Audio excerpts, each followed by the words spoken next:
اللہ تعالیٰ نے basic unit کون سا بنایا ہے؟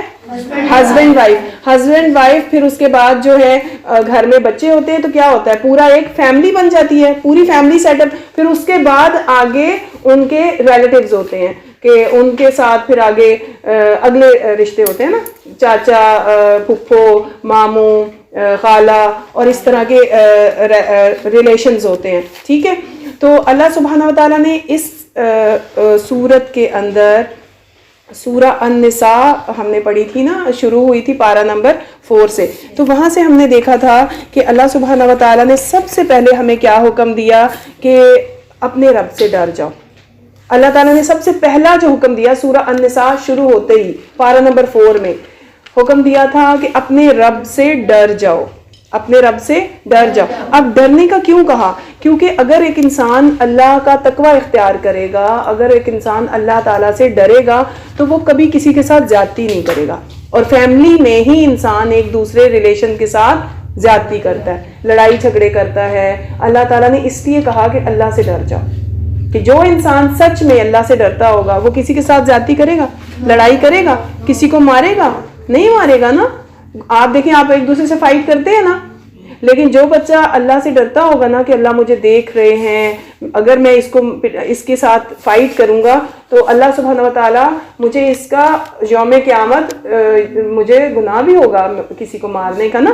اگر میں اپنی بہن سے فائٹ کروں گا, میں اپنے بھائی سے فائٹ کروں گا, یا میں اپنے گھر میں کسی سے بھی فائٹ کروں گا, یا میں ماما بابا کو کوئی بات کروں گا, یا ماما بابا آپس میں کچھ فائٹ کریں گے, تو اللہ سبحانہ و تعالیٰ دیکھتے ہیں, سنتے ہیں, جانتے ہیں. اور اللہ سبحانہ و تعالیٰ نے یہاں پر ہمیں کہا کہ ایک دوسرے کے ساتھ جو آپ کے ریلیشنز ہیں نا, رشتہ داریاں جو ہیں, ان کو نہیں بگاڑنا.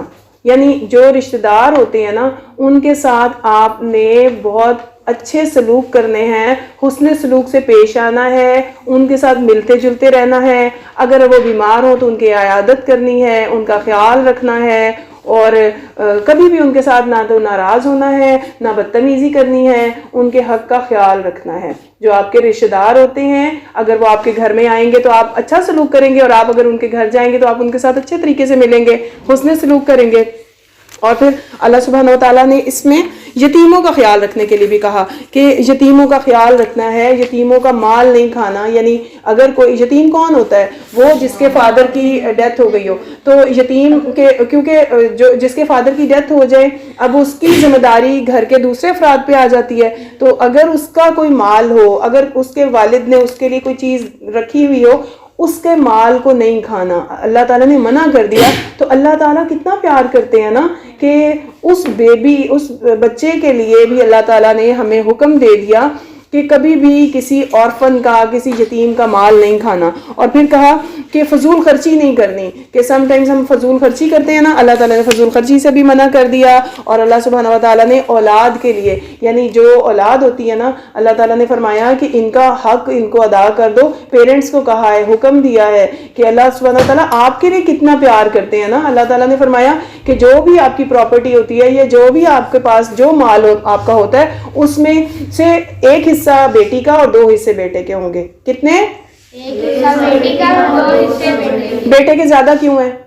بیٹی کا ایک, بیٹی اس میں پریشان نہ ہو, بچیاں اس میں پریشان نہیں ہونا کہ ہمارا ایک ہی ہے. پتہ ہے کیوں؟ جو بیٹیاں ہوتی ہیں نا, جو لڑکیاں ہوتی ہیں, وہ بہت ہی زیادہ پیاری ہوتی ہیں, لاڈلی ہوتی ہیں وہ. اور اللہ تعالیٰ نے انہی کے حقوق کی بات کی المحصنات میں.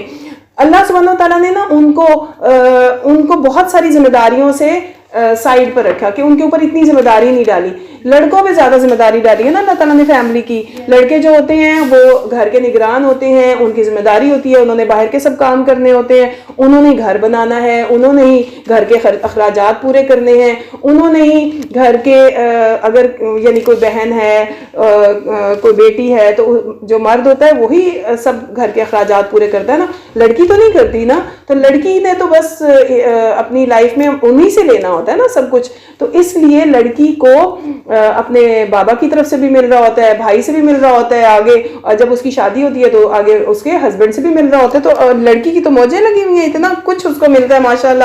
اللہ سبحانہ و تعالیٰ نے تمام حقوق پورے کیے ہیں, اور اللہ تعالیٰ نے اسی لیے ان کو ایک پارٹ پراپرٹی میں سے ان کو دیا اور 2 پارٹ لڑکوں کو دیے. الحمدللہ اللہ سبحانہ و تعالیٰ الرحمن الرحیم ہے. اللہ سبحانہ و تعالیٰ کی یہ رحمت ہے کہ اللہ تعالیٰ نے اتنے عدل سے فیصلے کیے ہیں. اللہ سبحانہ و تعالیٰ نے اپنی کتاب میں بتا بھی دیا ہے. پھر اس کے بعد بتایا تھا کہ یہ اللہ کی حدود ہیں, یہ اللہ تعالیٰ کی بنائی ہوئی رولز ہیں.